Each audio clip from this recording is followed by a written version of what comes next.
Okay.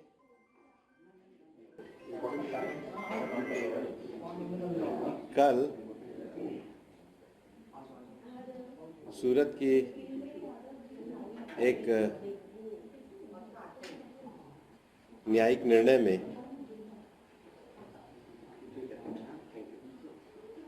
Shri Rahul Gandhi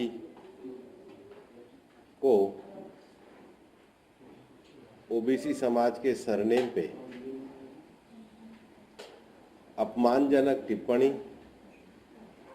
अपशब्द कहने पर सजा दी गई। ये पूरी कानूनी प्रक्रिया 4 साल तक चली।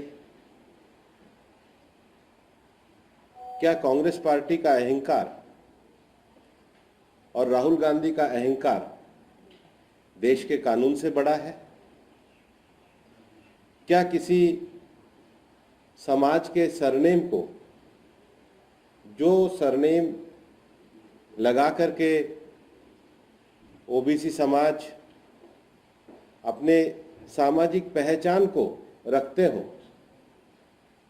उसको अपशब्द कहना, उसको अपमानित करना, क्या ये किसी राष्ट्रीय नेता का कार्य है? और कोर्ट द्वारा भी जब उनको बार बार समझाने और अपनी गलती को माफी मांगने का अवसर दिया गया, तो भी अपने अहंकार में उसको स्वीकार नहीं किया गया। और राहुल गांधी का ये लगातार अपशब्द कहना, झूठ कहना, असत्य कहना, यह उनकी एक आदत में शुमार है। और केवल किसी जाति या समाज को अपमानित करना नहीं, बल्कि उन्होंने तो लंदन में जाकर पूरे भारत का संविधान, भारत की लोकतांत्रिक प्रक्रिया, उसको अपमानित करने का कार्य किया। कोई भी देश का राष्ट्रीय नेता जाकर के भारत के लोकतंत्र के लिए विदेशी शक्तियों का आह्वान करे, देश का सबसे बड़ा अपमान है।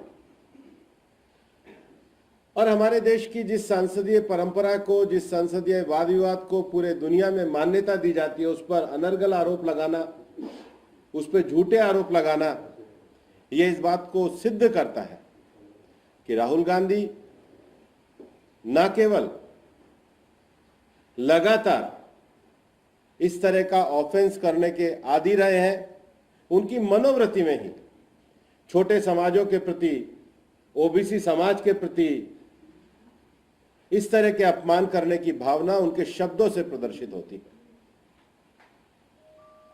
और इसलिए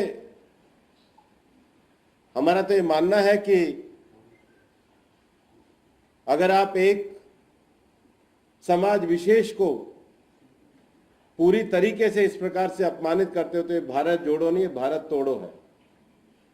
इनके एजेंडे में जो टुकड़े टुकड़े भारत की कल्पना है, समाजों को बांटना, समाजों को तोड़ना, उनको अपमानित करना, छोटे समाजों को अपमानित करना, ओबीसी समाज को अपमानित करना, भारत के लोकतंत्र को अपमानित करना, भारत के लोकतंत्र पर प्रश्न चिन्ह उठाना, विदेश की धरती पर जाकर भारत के लोकतंत्र के बारे में मिथ्या और अनर्गल प्रचार करना, झूठ बोलना, असत्य बोलना, और उसके बाद भी अहंकार में रहना। अहंकार में रहना ये राहुल गांधी जी की फितरत है। और भारत जो एक मजबूत देश के रूप में है, उसके ऊपर ही प्रश्न चिन्ह खड़े करना। और इसलिए हमारा ये मानना है कि ये जो निर्णय आया है कानूनी प्रक्रिया के तहत आया है। आश्चर्य होता है, कांग्रेस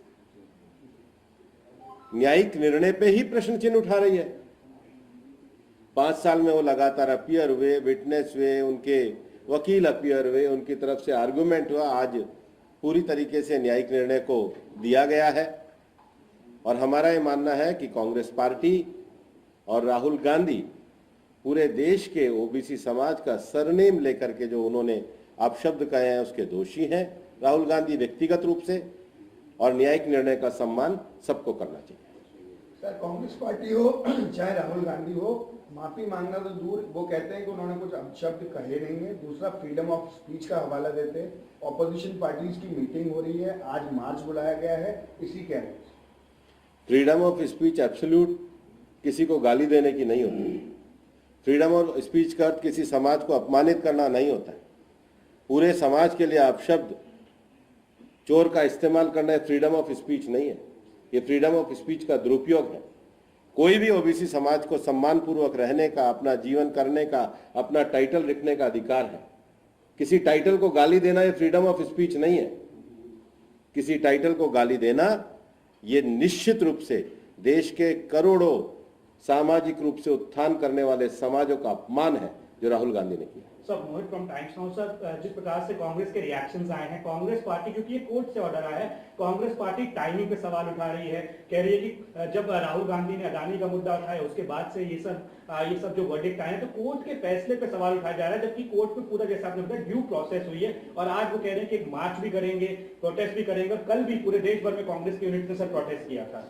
वो मार्च किस बात का करेंगे कि उन्होंने एक पूरे सरनेम को अपशब्द कहे? वो मार्च किस बात का करेंगे कि उनको ओबीसी समाज का अपमान करने का अधिकार है? वो मार्च किस बात का करेंगे कि उनका अहंकार किसी भी समाज को अपमानित कर सकता है? वो मार्च किस बात का करेंगे कि देश जब आगे बढ़ रहा है, देश के छोटे छोटे समाज आगे बढ़ रहे हैं, तो उनको अपमानित किया जाए? वो मार्च किस बात का करेंगे कि कोई न्यायिक निर्णय हो तो मार्च किया जाए? इस देश में स्वतंत्र न्यायपालिका है, कानून का अपना काम करने का तरीका है, कानून का निर्णय देने का तरीका है। 4 साल से एक केस चल रहा था, 4 साल से वो केस में अपीयर हो रहे थे, उनके वकील अपीयर हो रहे थे। तो क्या ये देश के न्यायपालिका का भी अपमान नहीं है? सर, जिस तरह से लगातार हंगामा हो रहा है, बजट जो है वो पास नहीं हो पाया है। आज सरकार कोशिश करेगी कि बजट को पास किया जाए, लेकिन क्या यह स्वस्थ लोकतंत्र होगा कि बजट को बिना चर्चा के पास करवा दिया जाएगा? इसके लिए पूरी तरीके से विपक्ष जिम्मेदार है। बिजनेस एडवाइजरी कमेटी की मीटिंग में आते हैं, बिजनेस एडवाइजरी कमेटी में टाइम अलॉट होता है, सरकार की तरफ से बिजनेस प्रपोज किया जाता है, सरकार की तरफ से प्रश्नों का जवाब देने की मंत्रियों की तैयारी की जाती है। और मेरे को समझ में नहीं आता है कि बिजनेस एडवाइजरी कमेटी जो सदन को चलाने का तरीका है, उसका निर्णय देने के बाद क्यों ये लगातार हंगामा कर रहे हैं, क्यों ये संसद को चलने नहीं दे रहे हैं? इसके लिए तो विपक्ष और मुख्य रूप से कांग्रेस पार्टी जिम्मेदार है। जब एक बार सदन में तय हुआ कि वेल के अंदर आकर के नारेबाजी कराना, प्ले कार्ड कराना, ये अपने आप में सदन का अपमान है। जो लोग सदन का अपमान कर रहे हैं, जो लोग सदन को चलने नहीं दे रहे, वही सदन पर विदेशों में जाके प्रश्न चिन्ह उठा रहे। ये तो इनकी कथनी और करनी में अंतर है। Sir, ex member of parliament Renuka Chaudhary भी कह रही है कि मुझे शूर्पणखा कहा गया था प्रधानमंत्री द्वारा, और मैं भी एक डेफेमेशन केस उन पर फाइल करना चाहूंगी। ये उनकी टिप्पणी है। मुझे उसकी जानकारी नहीं। सर, इसके अलावा जो है, कल राहुल गांधी के ऊपर जो फैसला है उसके बाद कई ऐसे दल, अरविंद केजरीवाल के जो नेता हैं वो भी उनके समर्थन में खड़े हुए, जो अभी तक जो थोड़ी दूरी बनाए हुए थे। हमको देश में राजनीतिक समझ इस बात की करनी चाहिए कि किसी भी नेता को किसी भी ओबीसी समाज का अपमान करने का अधिकार नहीं है। हमको देश में राजनीतिक समझ विकसित करनी चाहिए कि सभी को अपनी भाषा पर नियंत्रण रखना चाहिए। हमको देश में एक स्वस्थ राजनीतिक विचार और एक स्वस्थ राजनीतिक बहस के सारे अवसरों का उपयोग करना चाहिए। जो लोग सदन को चलने नहीं दे रहे, जो लोग सदन का लंदन में जाकर प्रश्न चिन्ह उठा रहे हैं, जो लोग सदन की निष्पक्षता के और भारत के लोकतंत्र पर प्रश्न चिन्ह उठा रहे हैं, जो लोग लगातार इस प्रकार के अपशब्दों का इस्तेमाल कर रहे हैं, उनके सारे नैतिक अधिकार लोकतंत्र में जो है वो अपने सारे नैतिक अधिकारों से भी गिर रहे हैं। सर, एक आईपीसी के रूल के तहत अगर 2 साल तक की किसी को सजा होती है, उसके बाद वो उसकी सदस्यता चली जाती है। क्या आपको लगता है कि राहुल गांधी की सदस्यता जानी चाहिए? हमारे देश में निष्पक्ष संस्थाएं इसका निर्णय लेने के लिए कानूनी प्रक्रियाएं हैं, इसलिए इस पर मैं कोई टिप्पणी नहीं करना चाहता। इस सबके बीच में राहुल गांधी का जिक्र हुआ, कल अरविंद केजरीवाल और भगवंत मान जो कि चुने हुए मुख्यमंत्री हैं, उन्होंने भी जो है मंच से प्रधानमंत्री के लिए कुछ ऐसे शब्दों का इस्तेमाल किया। ये राजनीति के स्तर को गिरा रहे हैं और देश में राजनीति के स्तर को सबसे ज्यादा शब्दों में राहुल गांधी ने गिराया है और कोर्ट के निर्णय से सिद्ध भी हुआ है। आपको ध्यान है कि पहले भी सर्वोच्च न्यायालय में उन्होंने माफी मांगी थी, लेकिन ये एक तरीके से लगातार ऑफेंस करने वाले व्यक्ति के रूप में अपने आप को प्रमाणित कर रहे हैं, जो किसी भी राष्ट्रीय नेता को शोभा नहीं देता। सर एक सवाल सर, आप एक वरिष्ठ नेता हैं अपनी पार्टी के, आप मंत्री भी हैं, जिस प्रकार से संसद में सब कुछ चल रहा है, आज फिर कांग्रेस यही मुद्दा उठाएगी सर राहुल गांधी का, संसद नहीं चल पा रहा, जो टैक्स पेयर मनी है सर वो जो है बहुत ज्यादा लॉस में जा रहा है सर, क्या कहेंगे सर? विपक्ष का गैर जिम्मेदार पूर्ण रवैया, विपक्ष के द्वारा लगातार बिजनेस एडवाइजरी कमेटी में आने के बाद कमिटमेंट करने के बाद भी संसद को ना चलने देना, संसद को लंदन पर जाकर विदेश की धरती पर अपमानित करना और यहाँ संसद को ना चलने देना, ये कांग्रेस का जो एक देश का लोकतंत्र विरोधी रवैया है वो दर्शाता है। Thank you.